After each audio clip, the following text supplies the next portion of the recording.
It's true. We have 39 days. Everybody say it. 39 days. And we can all do something to stretch out and reach out and bring people to the polls, inform people. And here's John Collins, whom I know you're going to enjoy meeting if you have not already. We're so indebted to him for coming forward and talking to people throughout our town, other towns, the 4 towns.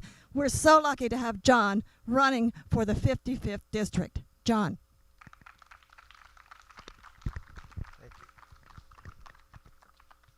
Thank you, Diane. Okay. First, before I speak about myself, I just want to thank my running mates. Kathy Austin is a representative. I mean, she is a person that's everywhere. She represents our community so well. She works hard. She's relentless. You know, when we had our storm, the person that I called first wasn't even our town manager. I called Kathy. Because I knew Kathy would be there to help us, and she was. She was thanked by the chairman of our Board of Selectmen, who's a Republican, as a person that actually was fundamental to helping out during the storm, and he's a Republican, right? So if I can emulate Kathy, I'm doing well. Second, Joe. I don't know if you know this, but my dad was a fighter pilot in Korean War, flew an F-84 Thunderjet. He became a lawyer in Manchester, but eventually he got Alzheimer's. And Joe Courtney is beyond being just a hard worker and a great guy. He's compassionate. He got my father into the veterans home when he fell and my mother couldn't take care of him. But more than that, I found out later, this year actually, that Joe would go and visit him at the veterans home. And I just found that just so moving. So if I can in any way emulate Joe Courtney, his hard work and his compassion, I'm doing well. So yes, I'm running for state representative. I'm a selectman in Hebron. I'll just give you a little thumbnail of my bio. I grew up in East Glastonbury, not 8 miles from here. I went to school as a soil scientist. I wanted to be a scientist. That was my dream. I got a PhD in soil chemistry.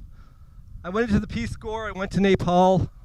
I lived in probably the most remote place on earth. When I showed up, they thought I was another caste from Kathmandu. I'd have to walk 10 miles from the Indian border to my site, Jumla, which is on the other side of the Himalayas. You'd have to go over you have to go to the foothills, the lesser Himalayas, and the greater Himalayas. And it was a place where people were living without anything, actually. I mean, it was the poor, like I said, the poorest of the poor. And I just say this because when I went there, one of the things I was supposed to do was provide cash so that they could buy fertilizer. And what we were able to actually do was create a farmers co-op and ship apples back to Kathmandu, which now still exists. I say this because people ask me, well, if you go to the legislature, what are you going to do? You know, it's hard to break through. Well, I feel that I've had the opportunity and I can make things happen. I know the leadership. I know Matt Ritter very well. I'm one of 10 candidates that the leadership is supporting with additional money because he believes, and I believe, we're going to win. If we execute and if we are relentless, we will win this district. And I am going to be relentless.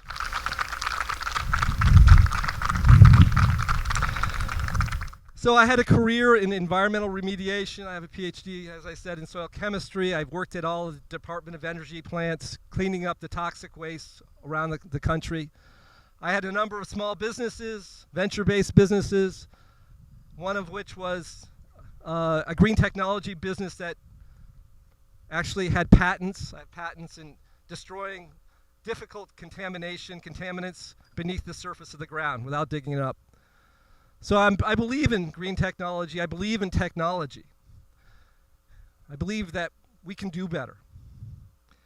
So I've been conducting a listening tour around the district. I've visited probably 1,200 houses now. I've talked to 600 or 700 people. You can get my stories on Facebook every day. Also on Facebook, you can get videos of me and my bios of just coming out and what I think, positions. So please visit me at collinsforthe55th.com or on Facebook.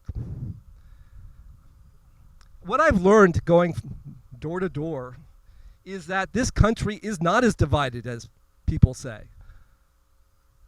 The great majority of us agree on virtually everything. There are people on the left and people on the right, especially on the right, who would have their own positions or own things that they want done that serve to divide us in many ways.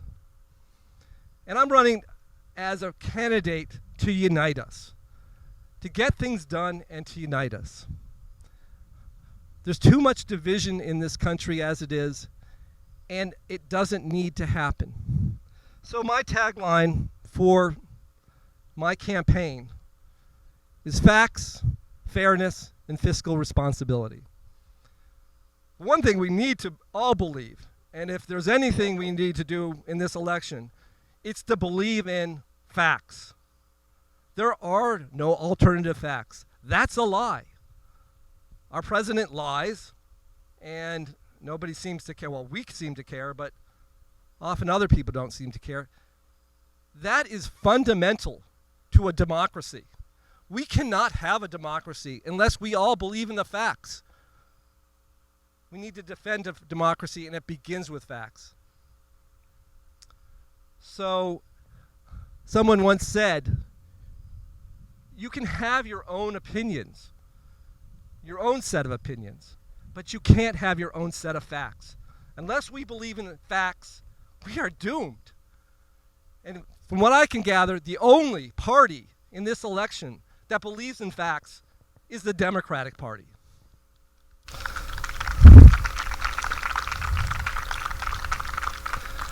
We are Democrats and left or Democratic leaning unaffiliated.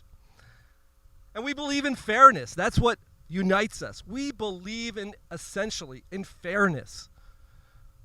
We believe people ought to be treated fairly, the same. Doesn't matter who you are. You have to be treated the same, given the same opportunities. And that's what I believe in, and that's what I will bring to the legislature, is a keen sense of justice and a keen sense that we should all be treated with dignity, respect, and fairness. The final thing I am running on and I believe in, I was elected a selectman 3 years ago, and our taxes were too high. We were at a mill rate of 37.44. It's unsustainable. And what I was seeing on my street was that people were leaving after their kids graduated from high school because they didn't want to pay the taxes. And that's not sustainable for a community. And so in the last 2 years, our taxes have gone down with the help of Mal Leichner and Janet Fedasky of the Board of Finance. We have brought the mill rate down in Hebron, maybe not enough, without impacting our schools. It can be done. When we go to the legislature, the next year, the next 2 years, things are going to change. We are going to have to pay for COVID. There's no doubt about it. And we have to do it in a fair way. Our towns have to be treated fairly. We need representation. And I don't believe we've had strong representation in the past. We're going to need it in the future. And I intend to bring that. It's important, I think, as we go forward, that we realize that change is coming. We saw yesterday that Governor Lamont has proposed a streamlining of state services. He's getting a commission together, or a committee, a company. Boston, I think, Consulting is going to start looking at that. Things are going to be changing in the next several years. And I would say, don't be afraid. I see it as an opportunity. We have an opportunity to set things straight. And I'll give you an example. There's no doubt that Eversource had an epic fail in the last storm, but that was just coming. They've failed before. Now, we need competition in the energy market, and the Take Back the Grid Act that Kathy is so involved in is a first step toward that. We need to change the energy market so that we have reliable, affordable, and renewable energy. Climate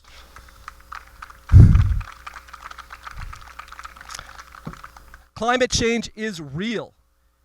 And the way that we can address climate change in the coming years is through changing the energy market.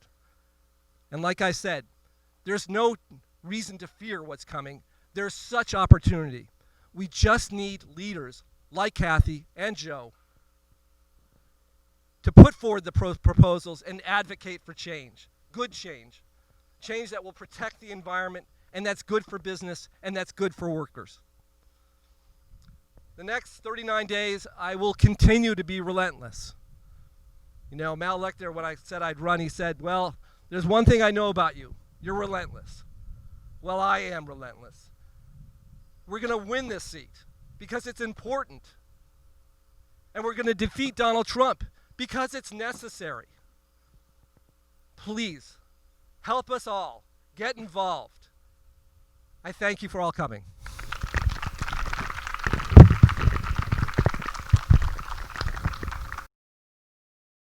I'm John Collins, and I approve this message.